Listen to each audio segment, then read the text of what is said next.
The Galactic Council Chamber was the heart of interstellar politics. Built inside a hollowed asteroid that orbited the twin suns of the neutral system, it was said to be the one place where warships never came, where diplomacy and words replaced weapons and violence. For thousands of years, species from every corner of the galaxy had gathered here to discuss trade, peace, technology, and culture. The chamber was vast, shaped like a rising dome with tiered seats rising higher and higher until the ceiling disappeared into glowing crystal light. On this day, the seats were filled. Representatives from hundreds of worlds, each wearing their cultural robes or shimmering biosuits, had gathered. The air hummed with translators, converting the dozens of languages into words every delegate could understand. For humanity, this was their third invitation to address the council. Their delegation arrived in simple uniforms, dark navy with a silver emblem of Earth on the chest. At their head was Ambassador Elias Ward, an older man with silver hair, sharp eyes, and a calm face that revealed nothing. Around him walked 3 aides, 2 diplomats, and a young officer in charge of security. They carried no weapons, no grand banners, only data pads filled with reports and proposals. Humanity had come with the hope of building trust. For 2 decades, Earth had traded quietly on the outer edges of the galaxy. They had sold medicines, shared agricultural technology, and contributed to neutral research stations. In return, they had gained rare minerals, faster engines, and access to star maps. This meeting was meant to be humanity's step into full membership of the Galactic Council. When Ambassador Ward walked to the central speaking platform, the chamber's crystal lights dimmed slightly, focusing on him. His voice carried through the translators, smooth and respectful. "Honored counselors," Ward began, bowing slightly, "we thank you for allowing us to speak today. Humanity comes not to demand but to share. We believe our discoveries in medical nanotechnology can aid your citizens. Our hydroponic systems can end famine on dry worlds. Our science may still be young compared to yours, but what we offer freely. In exchange, we seek recognition and cooperation, so that all may grow together." It was a modest proposal, delivered with care. Many delegates listened politely. A few nodded with interest. But not all. From the higher tiers, a sharp hissing laugh echoed. The source was Counselor Xylan of the Jarathi Dominion, an insectoid species known for their rigid pride and disdain of younger races. His mandibles clicked as he leaned forward, his translator projecting his mocking words. "Recognition? Cooperation?" Xylan's voice rang with scorn. "You dare walk into this chamber, you short-lived mammals, and speak of aiding us? You speak as though your tiny world is a treasure, when in truth it is nothing but a backwater mudball. Do you think the council needs your plants and your medicines? For thousands of cycles we thrived without your kind. You should kneel and thank us for even allowing you to breathe the same air." A ripple of murmurs spread through the chamber. Some species exchanged uneasy glances. Others chuckled softly, sharing Xylan's opinion. Ward stood silently on the platform, his expression unchanged. But Xylan was not finished. He rose from his seat, towering over his peers. His body shimmered in the light as he raised one claw. "Humans," he spat, "are nothing but clever apes who stumbled into the stars by accident. You are children playing with tools you do not understand. You have no ancient fleets, no glorious wars, no line of victories carved into the galaxy's memory. What is Earth compared to the shining dynasties of the Veylan, or the endless knowledge of the Althari? Nothing. You come here to beg, but you are not equals. You are pets at best. You should remember your place." The chamber filled with laughter. It began in the upper tiers, spreading like wildfire. Some delegates hid their smiles, but many laughed openly. The sound rolled over Ward like a storm. Even Council Speaker Tora of the Althari, who was meant to keep order, said nothing. She let the mockery continue. To her, perhaps it was harmless fun. To others, it was a reminder of hierarchy, the old species mocking the new, a tradition older than the council itself. Ward did not move. He waited until the laughter died down. Then in silence he tapped his datapad. The files he had prepared vanished. His aides lowered their devices. The young officer behind him stiffened but said nothing. Then without a single word, the human delegation turned. Step by step, they walked out of the chamber. No raised voices, no angry speeches, no threats. The silence of their departure was heavier than the laughter that had filled the chamber moments before. Some delegates frowned, confused. Others shrugged, dismissing the humans as weak. The insectoid counselor Xylan chuckled again, satisfied that he had put the apes in their place. Speaker Tora cleared her throat. Well, the matter of humanity's petition is closed. Let us move on to trade tariffs. But she faltered when she realized the humans had not paused at the outer doors. They did not look back. They did not wait for further words. They simply left. Outside the chamber in the long corridors of crystal and metal, Ward finally spoke to his aides. His voice was calm, almost quiet. You will inform the colonies, he said. Effective immediately, humanity will withdraw from all council treaties. All offers of aid are to be cancelled. All trade routed through council space is to be redirected. Earth will no longer recognize the authority of the Galactic Council. His aides exchanged stunned looks. Sir, one of them whispered, won't that cause trouble? Ward's eyes, sharp as steel, turned toward her. They wanted us silent, he said softly. Very well. Silence is what they will receive. The young officer swallowed hard, realizing the weight of those words. Inside the chamber, the laughter died quickly as the meeting resumed, but the memory of that silent departure remained. A few thoughtful delegates shifted uncomfortably, sensing something they could not yet name. One of them, a small avian scholar named Rilani, leaned toward her neighbor. Do you think, she whispered, that silence is the same as surrender? Her neighbor shrugged. They are humans. They will return. They always do. But Rilani was not so sure. There had been something in their silence, something colder than anger, something final, and so, the insult was spoken, the laughter echoed, and the humans left without a word. No one in the chamber realized, not yet, that this moment would become the turning point of history. For the galaxy had mocked humanity, and humanity in silence had already begun to rewrite the future. The great insult was spoken. Humanity had left the council chamber without a word, their steps calm but heavy, their silence colder than any speech could have been. Yet inside the vast halls of the Galactic Council, laughter returned quickly. To the elder species, the humans were a minor distraction. The council had seen hundreds of young races rise, boast, and then vanish into obscurity. Why should Earth be any different? The council's dismissal. 3 days after humanity's walkout, the council gathered again. Speaker Tora of the Althari opened the session with her usual calm voice. Delegates, let us not dwell on the departure of the humans.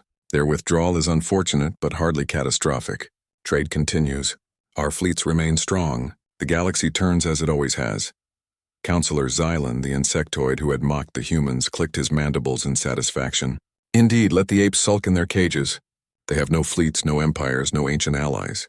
They will crawl back when they realize they need us. Many delegates nodded. Others chuckled. A few, like Rilani, the avian scholar, remained uneasy, but their voices were too small to matter. The council moved on to debates about tariffs, patrol routes, and border disputes. Humanity's absence was noted but quickly dismissed. The merchants' complaints at first, the galaxy barely noticed humanity's silence. But within weeks, small signs appeared. Merchants traveling to Sol system reported empty docks.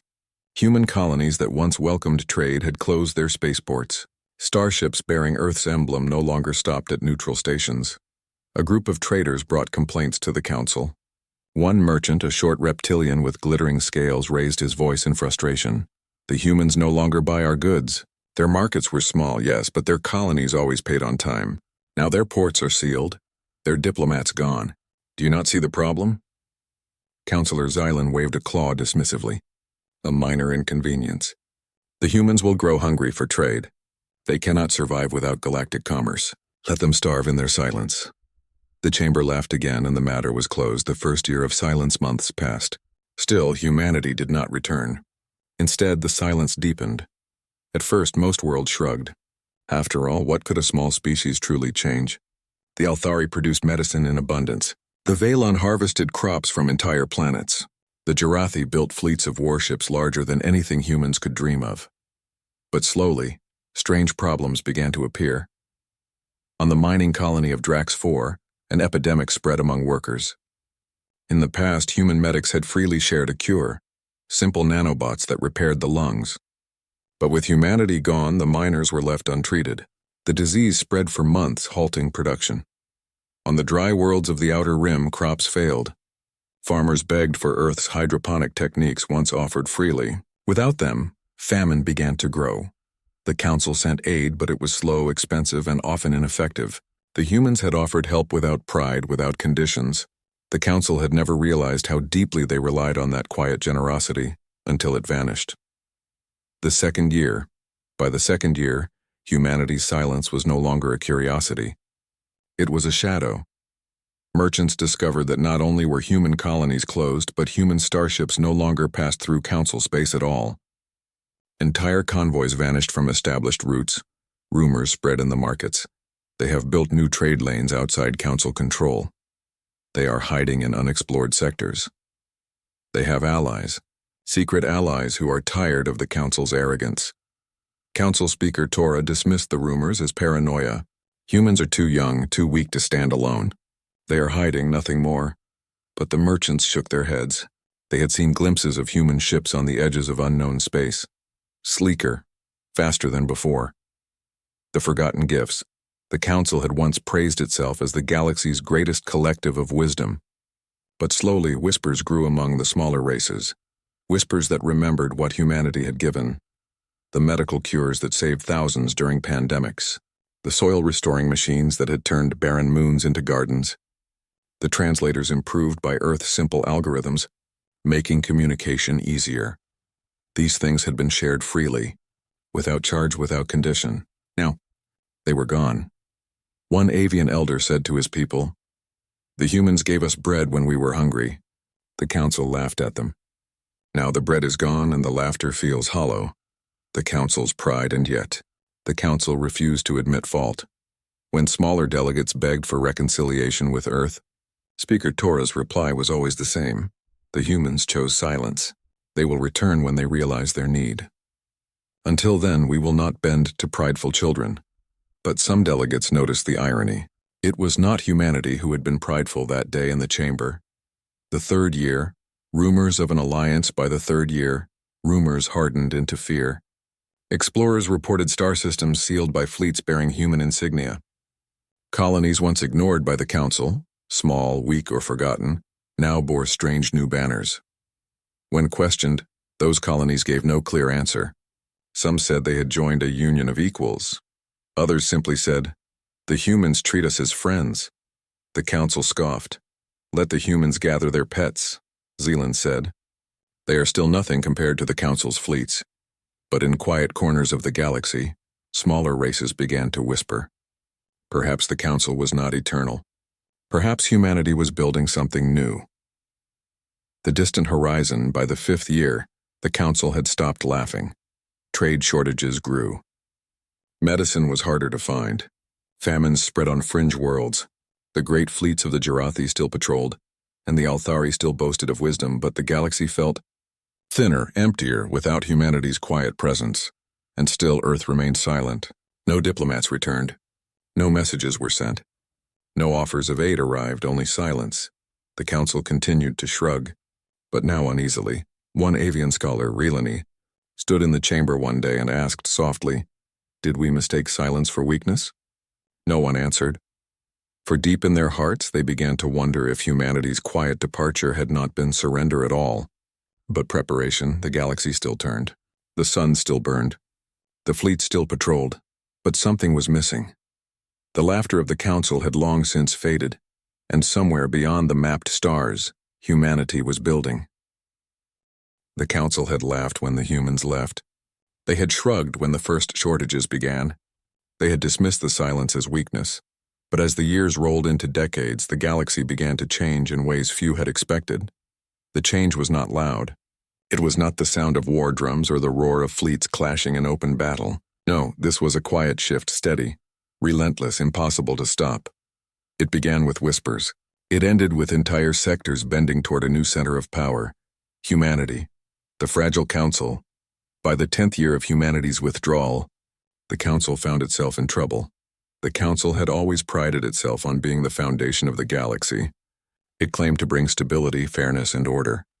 But without humanity's constant contributions, cracks appeared in its foundation. On medical worlds, disease spread faster than ever. The Althari, who had once mocked human crude nanotech, now struggled to replicate it. Their cures worked, but they were slow and expensive. Entire colonies sickened while waiting. On farming worlds, soil exhaustion destroyed harvests. The great Velan agricultural dynasties tried to adapt, but they had relied heavily on Earth's simple yet effective soil repair systems. Famine returned to places that had known peace for decades. Trade slowed. Without human innovations, production lines faltered. Small colonies once thriving now faced bankruptcy. Still, the elder species denied the truth. "We are strong," Counselor Xylan declared, his mandibles clattering. "We thrived before the humans. We will thrive after them." But even as he spoke, his own dominion suffered from shortages. Pride blinded him as it blinded so many. The whispers of a union. While the council stumbled, other whispers spread. Merchants traveling near unexplored regions returned with strange stories. They spoke of fleets flying new banners, of colonies long forgotten by the council now protected by unknown guardians. "The humans are building something," they whispered in marketplaces and spaceports. "Not an empire. Something different."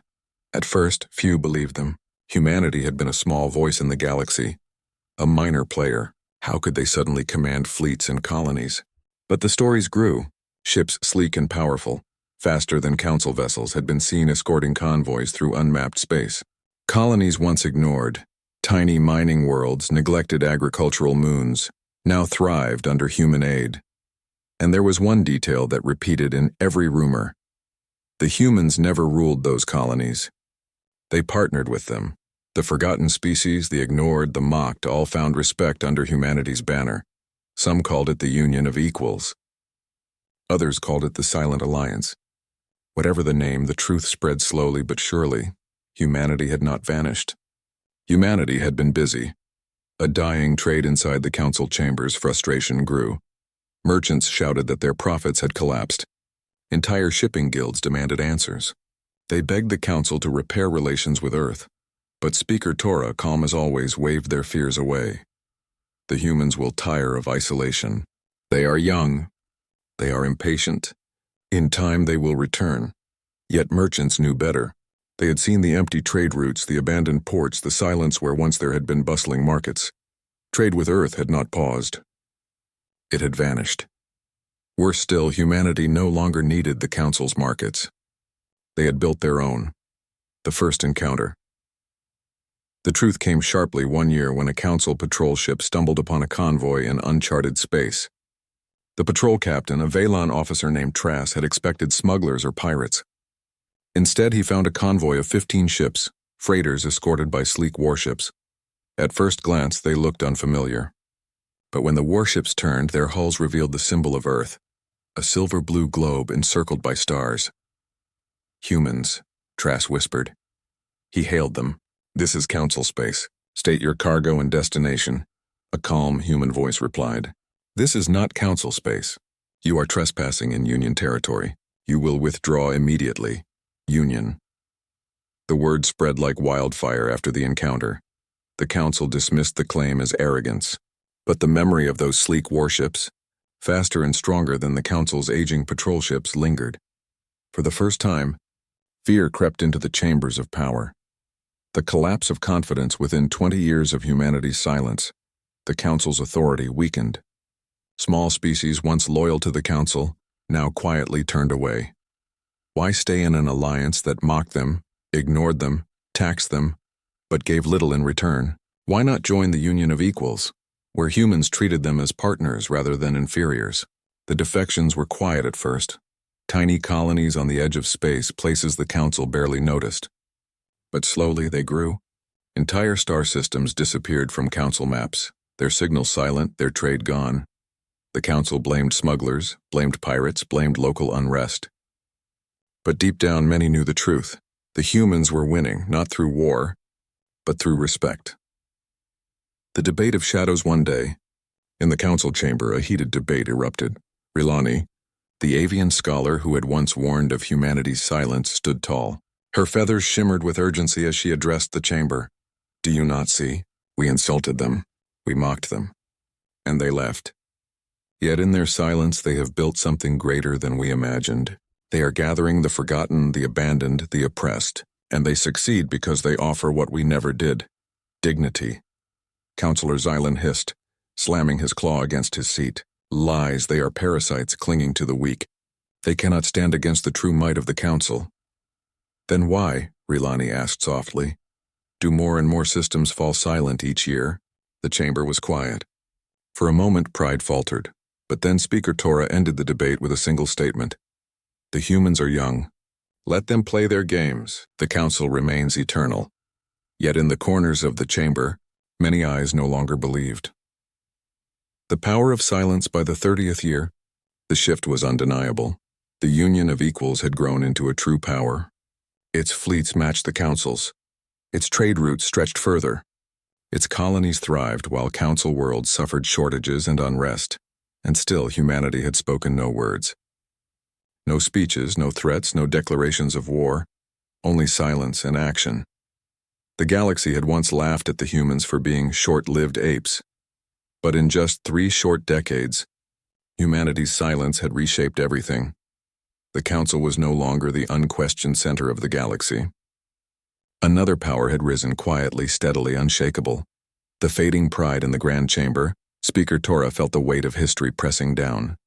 She had ruled long, but even she could not deny the truth any longer. Her voice, once filled with certainty, now trembled slightly. Perhaps, she admitted, we underestimated them. Counselor Xylan refused to bend. They are still nothing. They hide behind weaklings. They cannot. But his voice was drowned out by new reports. Another sector lost, another colony gone silent. Another fleet bearing the Union's emblem sighted near Council borders. The chamber, once filled with laughter at humanity's expense, now filled with silence. The same silence the humans had given them decades ago. The quiet victory. And so, the quiet shift of power continued. Humanity had spoken no threats. They had fired no shots, but they had built. They had gathered allies. They had risen. The galaxy had shrugged when they left. But now the galaxy leaned toward them, pulled by gravity stronger than any fleet.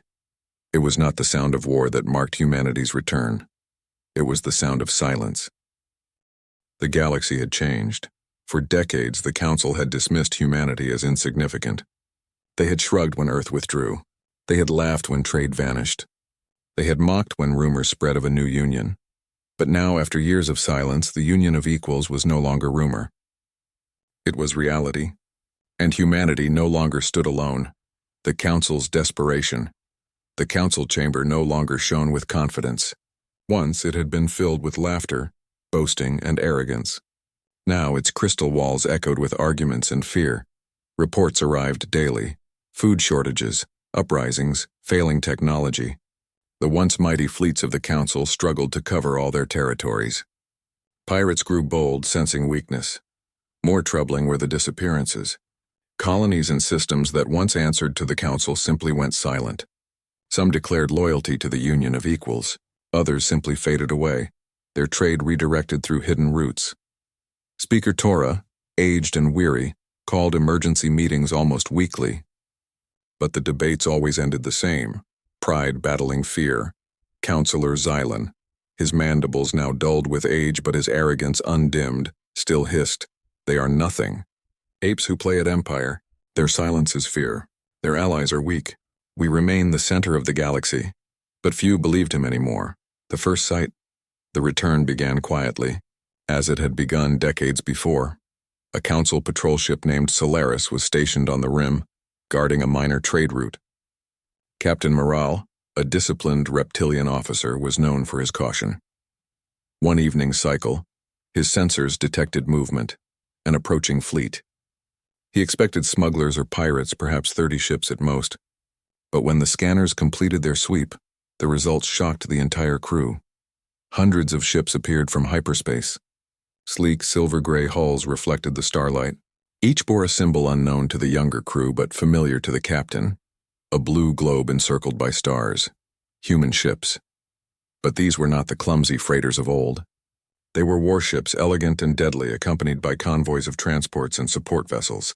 The crew gasped. Some whispered in fear. Others in awe. The ships did not fire. They did not even open communication. They simply moved as one, a disciplined formation stretching across the stars. Captain Morale sent a transmission. This is Council Patrol Ship Solaris. Identify yourselves. After a pause, a human voice answered, calm, steady, unyielding. This is the Union Armada. You are entering Union-controlled space. You will withdraw immediately. The channel closed. Morale stared in silence. The Armada had returned. Whispers turned to panic. The news spread faster than light. The humans have fleets larger than the Council's. They control entire sectors now. The Union Armada has returned. At first, the Council tried to dismiss it as exaggeration, but more reports came. Witnesses described convoys protected by hundreds of human warships. Colonies spoke of human ships defending them against pirates. Even independent traders confirmed it. The humans had not only returned, they had surpassed the Council. Panic grew. The chamber that once mocked humans now feared them. Speaker Tora summoned an emergency session. The chamber filled with shouting voices. We must open negotiations. They have betrayed the Council. No, we betrayed them first. They seek war. Councillor Xylan slammed his claw, his voice full of venom. War they dare not. If they strike, we will crush them. We are still the heart of the galaxy. But even as he spoke, he did not believe his own words. The Armada arrives. The truth could no longer be denied when the Armada itself arrived at the edge of Council space. Thousands of ships appeared. Not scattered, but in perfect formation. Their designs were unlike anything the Council had seen. Sleek hulls, weapons bristling, energy shields glowing faintly. At their center stood colossal flagships, each larger than any Council dreadnought. They carried banners of Earth alongside banners of dozens of species, symbols of the union of equals. The Armada did not fire. It did not invade. It simply arrived, and the galaxy trembled. The new banner on the world of Taral. Once a loyal Council colony, the Armada's presence was felt directly. Pirates had long plagued Taral, stealing shipments and raiding villages. The Council had promised protection but rarely delivered. One day, Union ships appeared in orbit. Without a shot, they blocked the pirate fleets and forced them to retreat. On the surface, Taral's people watched in awe as human soldiers landed, not conquerors but protectors. They offered supplies, medicines, and engineers. They rebuilt schools, repaired farms, and shared technology. When Taral's governor asked what was demanded in return, the human officer replied simply, respect. Nothing more. The colony chose that day to raise a new banner, the banner of the Union. The Council watches from the chamber. The Council watched helplessly as more and more systems followed Taral's path. They had expected invasion. Instead, they saw something worse, loyalty shifting not by force but by choice. The humans had returned not as beggars but as builders. Their silence had been preparation. Their fleets were proof. Their allies, once small and ignored, now stood united under a cause greater than pride. The Council had mocked them as clever apes. Now those apes commanded an armada greater than anything in the galaxy. And the Council, for all its pride, could do nothing. The confrontation. The inevitable moment came when the Union Armada arrived in orbit above the neutral system, the very heart of the Council. Delegates rushed to the chamber, fear etched into every face. From the viewing screens, they saw the sky filled with Union ships dark against the stars. The great Council station, once untouchable, was surrounded. Speaker Tora rose, her voice trembling. Open a channel. The screens flickered. A human face appeared. It was not Ambassador Ward, he had long since passed. Instead, it was Admiral Kira Solis, commander of the Armada. Her uniform was plain, her eyes sharp. This is Admiral Solis of the Union of Equals, she said. We come not as invaders, but as witnesses. The galaxy is changing. The Union offers peace, cooperation, and respect. But the era of Council dominance is over. Her words struck the chamber like thunder. Some delegates shouted in outrage. Others lowered their eyes in shame. Councillor Xylan hissed furiously. You dare threaten us in our own chamber? Admiral Solis's gaze hardened. We do not threaten. We state truth. The galaxy has chosen. The Council may cling to its pride, but history moves forward. We are that future. Then the channel closed. The Armada did not fire. It simply remained in orbit, silent, undeniable. The weight of silence. The Council had once laughed at humanity's silence. They had mocked their quiet departure. Now that same silence pressed down like a mountain. The Armada waited. The Union did not demand tribute, did not issue ultimatums, did not invade. They simply stood, proof of strength and unity. And in that silence, the Council felt something it had never known before: irrelevance. The turning point days passed. The Armada remained above the neutral system, unmoving. The galaxy watched. Colonies once loyal to the Council sent messages declaring independence or allegiance to the Union. Merchants rerouted their trade. Even some Council allies sent envoys to negotiate with humanity. At last, Speaker Tora called a private session. Her voice was weary, her feathers dulled with age. We mocked them. We dismissed them. And now they returned stronger than us all. We must face the truth. The Council is no longer the center of the galaxy. Even Xylan was silent. His mandibles clicked nervously, but no words came. For once, the chamber had no laughter, no arrogance. Only silence, the same silence the humans had once given them, the silent Armada. And so, the Armada remained, a reminder that humanity had not forgotten, had not forgiven, but had also not chosen war. They had chosen something far more powerful. They had chosen patience. They had chosen respect. They had chosen silence. And in that silence, the galaxy was reborn. The galaxy had changed forever. Decades of silence, preparation, and quiet growth had culminated in a single moment: the return of humanity. Not with fire, not with war, but with proof of strength and unity that the Council could neither ignore nor fight. And now, in the once great chambers of the Galactic Council, the consequences of arrogance were about to be realized.